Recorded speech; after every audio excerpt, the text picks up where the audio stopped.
Assalamualaikum warahmatullahi wabarakatuh.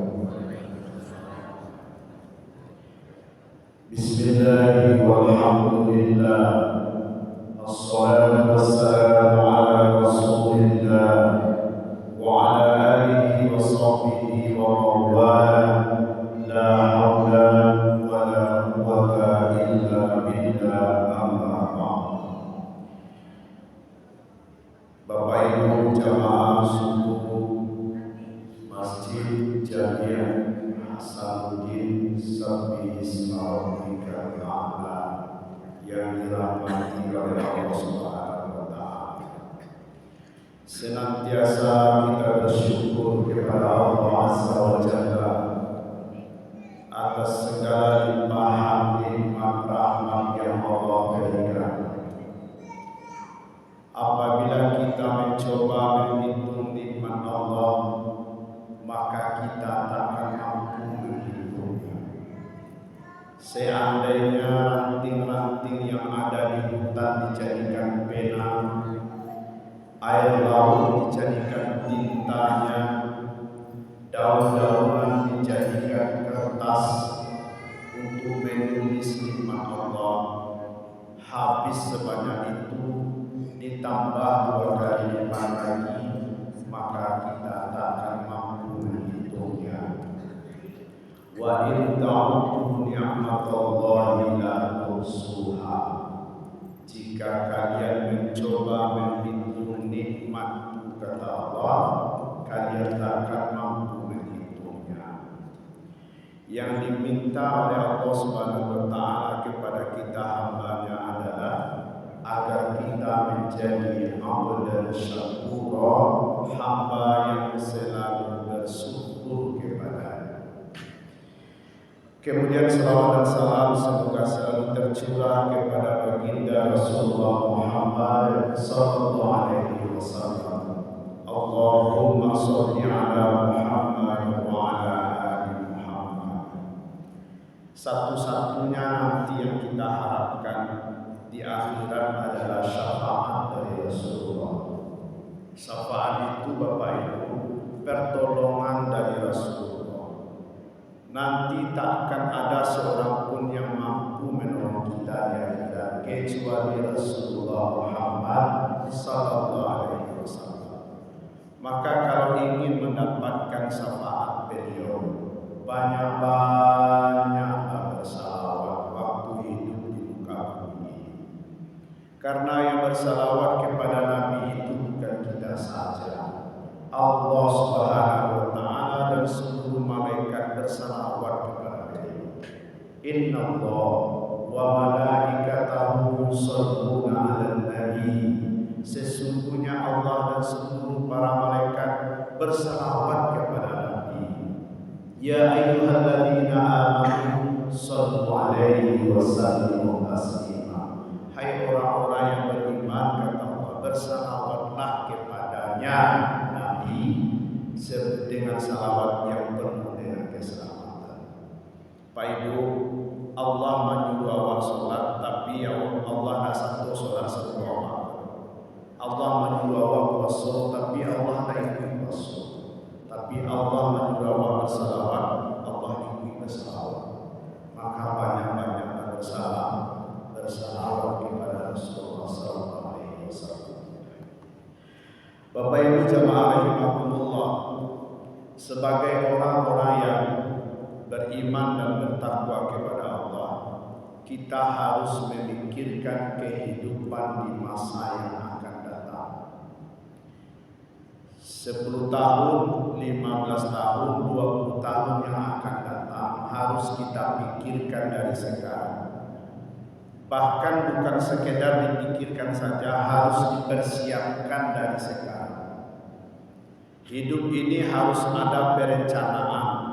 kata orang manajemen blending kamu. Tibo ni nan mudo-mudo umur bara begini harus direncana dari ini. Umur bara rumah sulam harus direncana dari awal. Umur bara supaya ke Makkah harus direncana dari awal. Jangan sampai di matumbuh di sinan disiangi. Jangan sampai tadi hijau-hijau, kini bisua-bisua. Aturang itu tidak punya rencana. Orang yang beriman ke Bapak Ibu harus ada rencana karena Allah menyuruh awak pakai itu dalam surah Al-Hasyr. Bismillahirrahmanirrahim. Ya ayyuhalladzina amanu taqullaha wal tanzur nafsum ma qaddamat lighad. Hai orang-orang yang beriman, bertakwalah kepada Allah, hendaklah setiap diri menyiapkan apa yang sudah dilakukan untuk hari esok. Jadi memang awak disuruh oleh Allah untuk menyiapkan hari esok. Baik hari esok urusan dunia atau hari esok urusan akhirat. Hari esok urusan dunia misalkan Bapak Ibu yang dirahmati Allah. Apa Ibu pernah juga memikirkan masalah kalau besok lagai atau ini kan lagai benar? Apa Ibu nanah tua kini kohan menikmati hari tuanya karena dululah mempersiapkan. Kalau seandainya ada yang terbawa, Pak Ibu nak pegawai lama ada pensiun dan diterima. Tapi bagi yang swasta, tentu dari dulu lah siapkan. Kok rumah kontrakan kan terima tiap bulan, kok amin lah di kumpulannya, kok pinti lah di tabungannya, kok sabit tinggal mampi elek, karambia tinggal menurunan selai. Kan dari dulu siapkan. Karena memang siapa menanam itu nak menuai. Siapa pernah menanam itu nak mengambil hasil.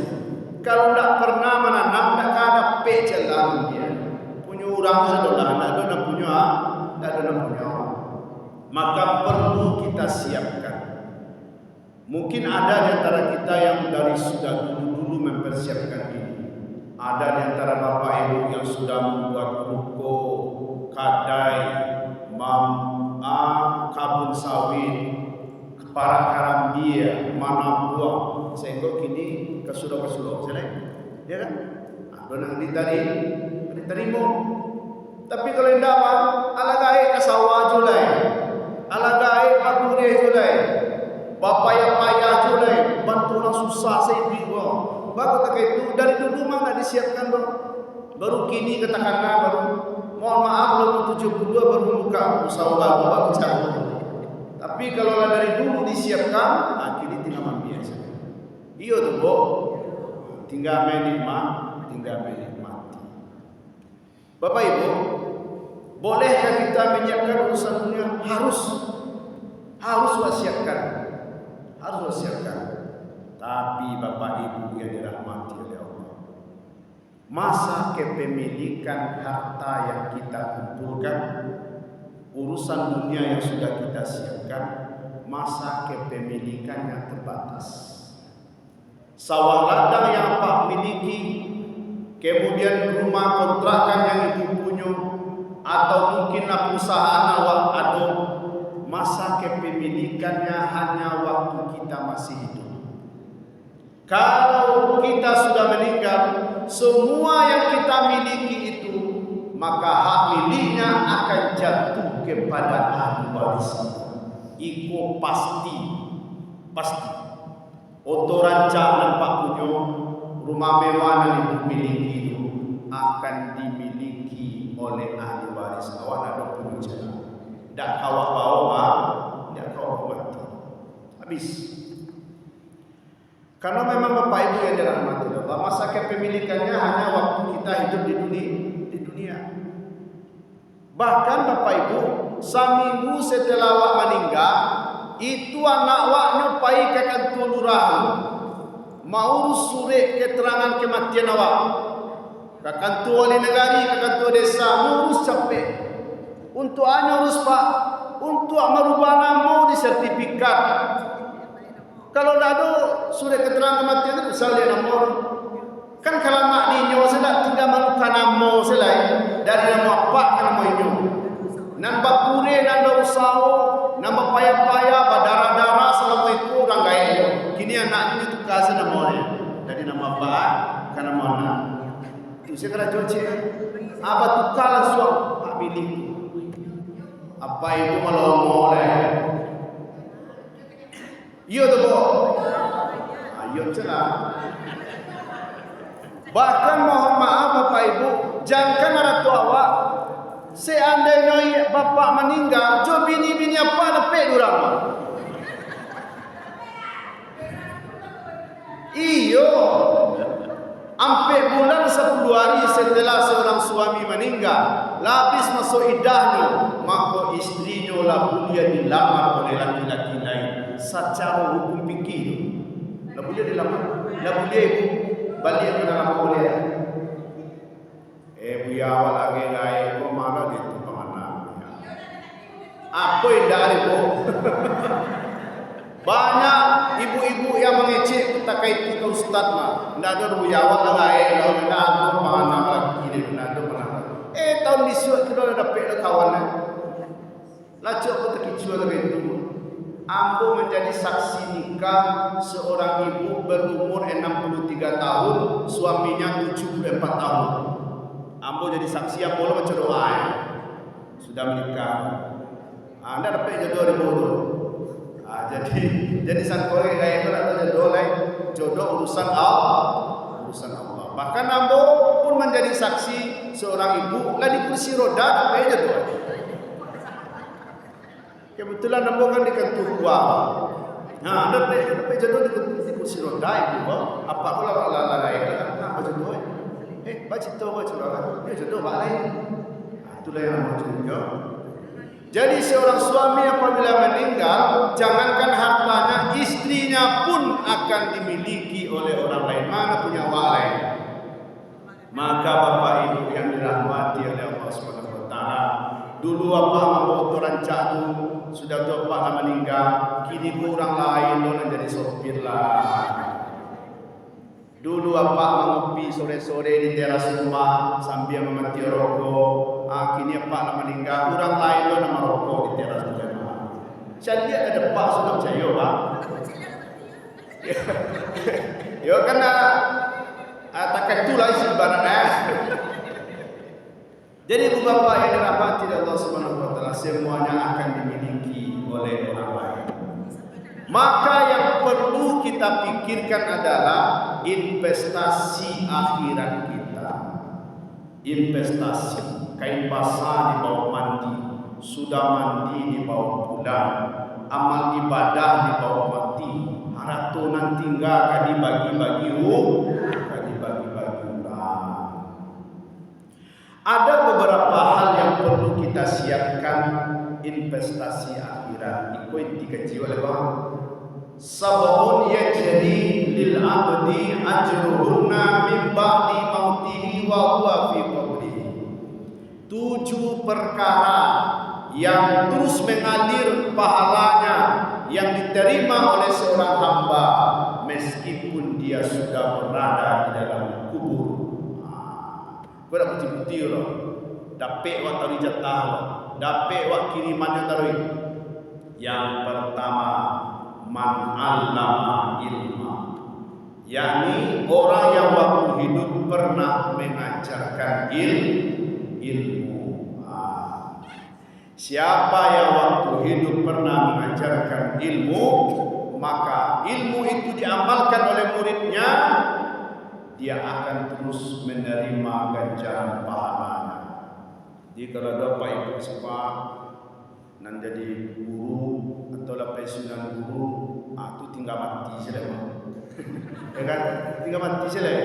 Sebab ada yang diterima, lah ada yang diterima. Tapi jadi bodoh hati bagi yang dah guru.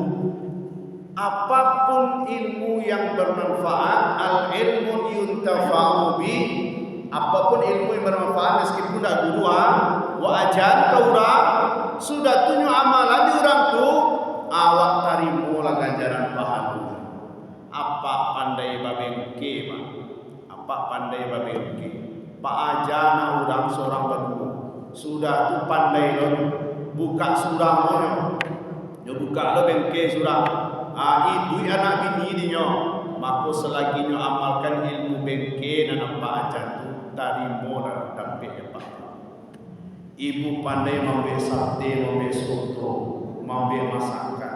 Ibu ajan kau urang, sudah tu urang tu mengarati dan amalan ibu ilmu ibu tu.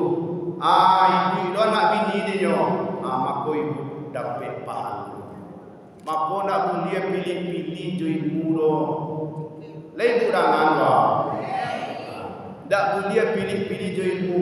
Yo kau ajar lo yang buat sate, tu beko dapat lawan lawan. Tu nak laku lo sate wah lo. Rasa kianan dia lang rasa pipi. Dila nak kata tukar sakilo, nak kata tukar sakilo. Ibu bapa yang dirahmati Allah, ajarkanlah ilmu. Tapi kalau ilmu maliang apa ajar ke orang? Ilmu buruk nak diajar ke orang cara membuka gembok. Aku cara dia membuka gembok, baca. Apa sudah amalan lo dipajamu, maka dosonya pak tarimo lah sampai lapat mati bisa terima dosa. Jadi ada namanya sedekah jari amal jariah, ada dosa jariah. Jangan terima dosa yang tak. Nak buruk-buruk ada jangan ke orang. Yang malah nak buruk tu. Terima salah jelas. Ibu bapa yang dirahmati Allah Subhanahu wa taala, itu yang pertama. Yang kedua, au ajra nahran, yakni orang yang pernah mengalirkan sungai, mengalirkan air.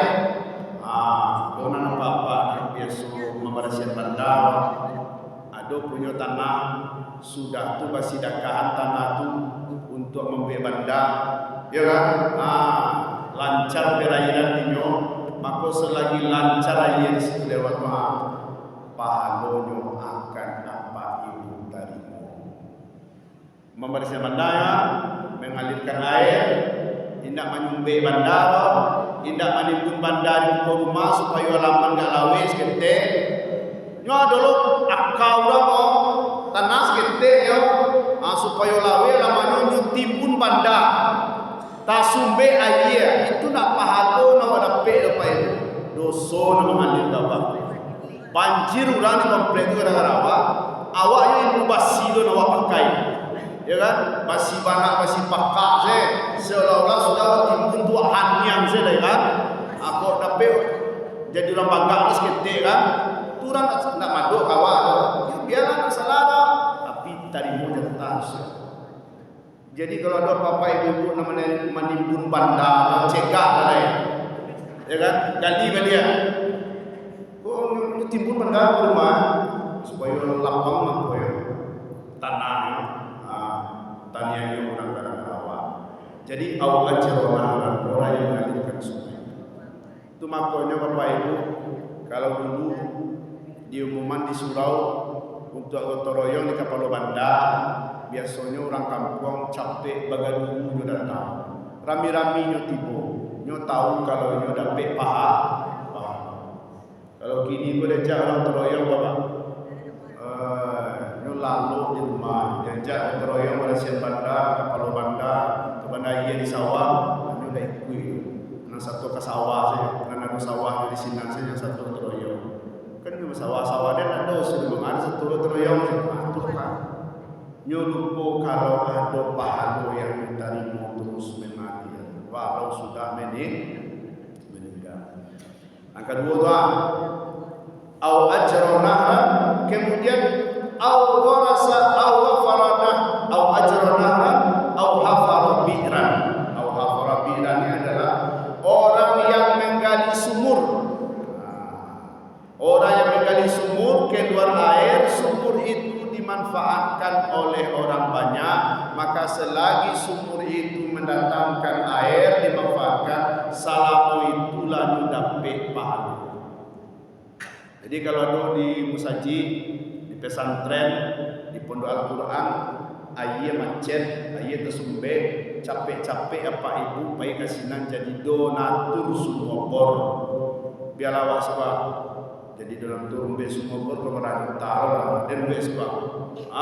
Selagi mengalir raya itu pak ibu wak tarimo. Itulah bedanya awak beramal dengan amal harian atau dengan amal wakaf.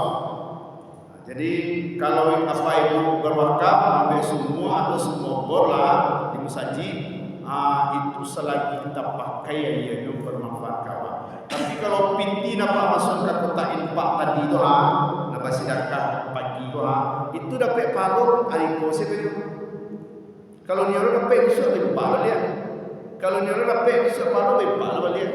Tapi kalau yang orang menggali semua tadi itu, ambil semua untuk musaji itu pesantren tadi itu, yo sekali itu saya memodalannya, tapi dia menerima, tarik. Itu beda tu. Orang baik pak dia bawa wakaf. Beda pak dia wakaf sinar tu baik di wakaf. Orang beriman yang cerdas ini pasti memilih wakaf. Sebab wakafnya mengalir dari dia sekali modalan. Lain undangan Allah.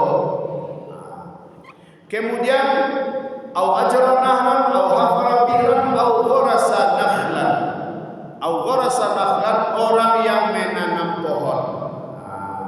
Siapa menanam pohon kemudian pohonnya berbuah mendatangkan manfaat maka pahalanya akan terus mengalir kepadanya. Orang tua-tua awak menanam karambia dan dulu tu luar biasa subhanallah nak tanggung kadi banyak pahala nak terima. Kini anak tinggal biak saya nak nama nurunan kini anak nak menikmati buahnya indah orang gaib hanya menikmati pahalanya, anaknya menikmati buahnya. Tapi syaratnya pak menanam tu di tanah awak, jangan menanam di tanah orang. Kalau menanam di tanah awak baru dapat pahala. Kalau menanam di tanah orang bacaro. Aku hendak ada awak dia bagak. Wak ambil tanah orang. Sudah tua tanam sinan.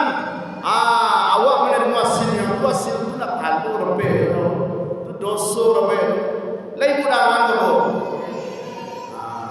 Jadi kalau menanam harus tanah awak. Ada orang kini di komplek-komplek. Wak kini kan tidak di komplek, ada di komplek. Inyo menanam tidak di tanahnya doh, di luar pagarnya inyo menanam. Pot bunga sekadang polong semua dalam tali dan di luar pagar. Tambik jalan, aturan jalan lapang lawe, inyo tanaman pot lagi pot bunga kali balik buah di luar pagar doh. Kecil itu rumahnya rancak, padahal telah mengganggu arus jalan. Kalau ada nama nanam di dua pagar, kuning sampai dia kue capek pindah ke dalam pagar, jangan di dua pagar, ada pelupang, doso, tapi bukan mangga. Pulang mengajiwa, kau ada menanam sarai di dua pagar, kan tapi jalan tu dengan bangga, tapi jalan tu, tanam sarai kuning. Bekonyo giliang durang jotonya berapa? Padahal tanah ini orang tu tanah fasilitas umum. Kalau memang mengamalkan kaji pulang ceramah, beko pindah langsung cabui pindah ke dalam tanah. Jangan di tanah orang, tu nak tanah awak tu. Leja depan ibu akibat siapa yang mengambil tanah orang lain walaupun sejengkal, maka nanti akan dikalungkan 7 petala langit dan 7 petala bumi ke lehernya. Ambillah tanah orang dia apa ada pijaka di sore hari.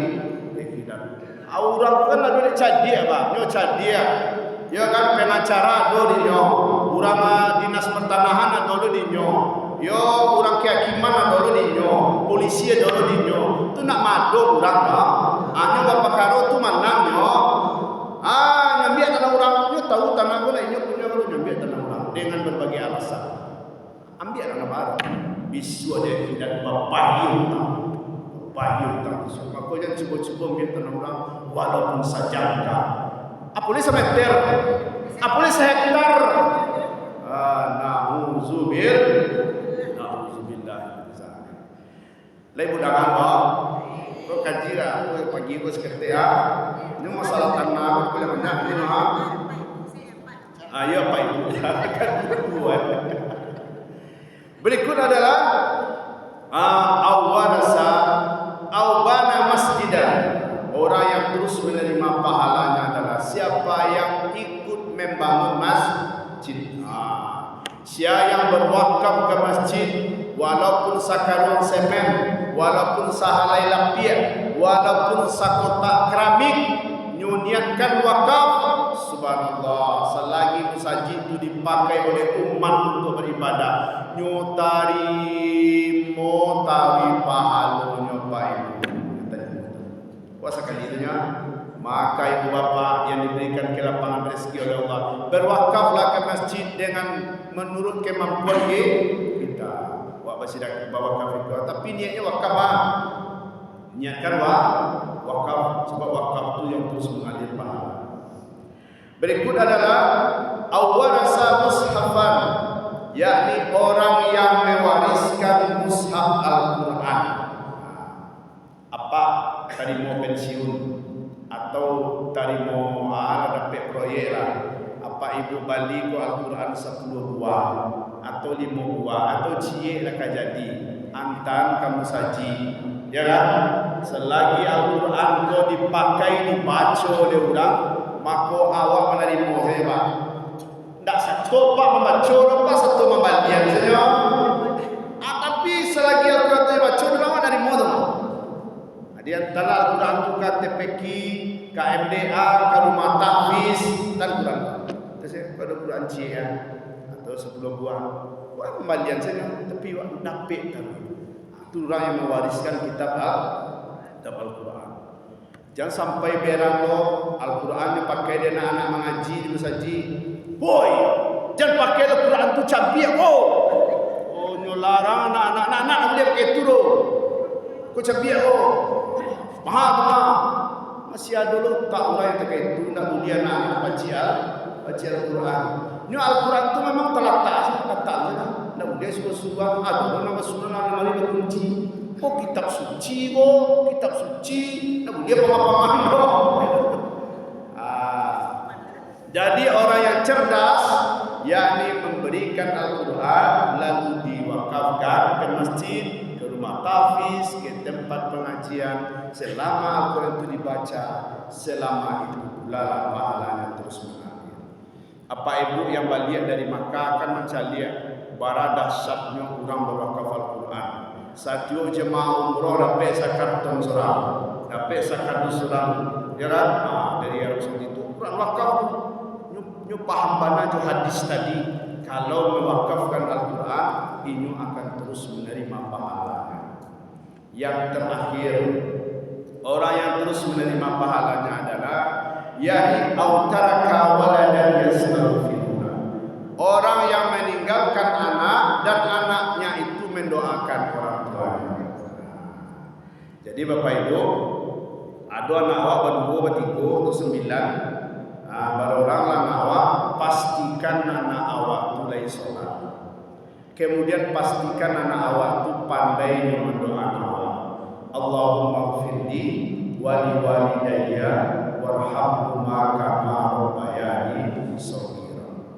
Sebab orang gaib yang paling malang adalah orang gaib yang punya anak tidak sembahyang. Itu orang gaib yang paling malang di muka bumi. Takkan ada doa yang dapat terima dari Allah. Tak ada doa yang ibu terima dari anak kalau anak itu tidak sembahyang. Walaupun dia jadi kepala bagian, walaupun dia jadi tentara, jadi polisi, jadi orang hebat, tapi dia tak sembahyang. Tidakkan ada doa yang dapat ibu terima dari Allah. Maka untuk itu pastikan dan ingatkan dan banyinya apa ibu kana mainnya sembahyang. Pandai berdoa. Yuang dia lebar doa nama, lebar doa apa, teleponnya apa, WA ibu ingin ditahui supaya naik lai solat. Itu dah kau terima. Jadi orang gaib yang paling malang, orang gaib yang punya anak indah solat. Tapi Tapi kalau oleh solatnya, walaupun itu juga biasa-biasa, tak lah jadi orang hebat mana oleh solatnya. Nyo doa apa ibu? Alhamdulillah. Autaraka waladan yastaghfirullah. Dapatlah bapak ibu doa dari anak yang dari anak yang soleh. Nyo anak yang soleh ko ada pak ibu. Anak soleh ko tidak harus habis Quran loh. Anak soleh ko tidak harus tamat pesantren loh. Anak soleh ko tidak harus kuliah di IAIN loh. Anak soleh ko dua syaratnya. Yang pertama taat kepada Allah, dan kedua patuh orang gaya. Lalu itu syaratnya yo. Tak ada syarat-syarat harus ijazah sarjana agama. Nah, pokoknya dia patuh ke Allah, taat ke Allah, patuh ke orang gaya itu soleh. Walaupun di mana-mana di sekolah, lain sembahyang taat ke Allah, sudah patuh ke orang gaya, anak soleh. Mungkin ini yang dapat kita sampaikan di subuh yang singkat ini. Semoga bermanfaat. Ustaz doakan semoga Bapak Ibu sehat walafiat, umur panjang, rezeki murah, amal bertambah. Amin ya rabbal alamin. Billahi fi sabilillah wastabiqul khairat. Assalamualaikum warahmatullahi wabarakatuh.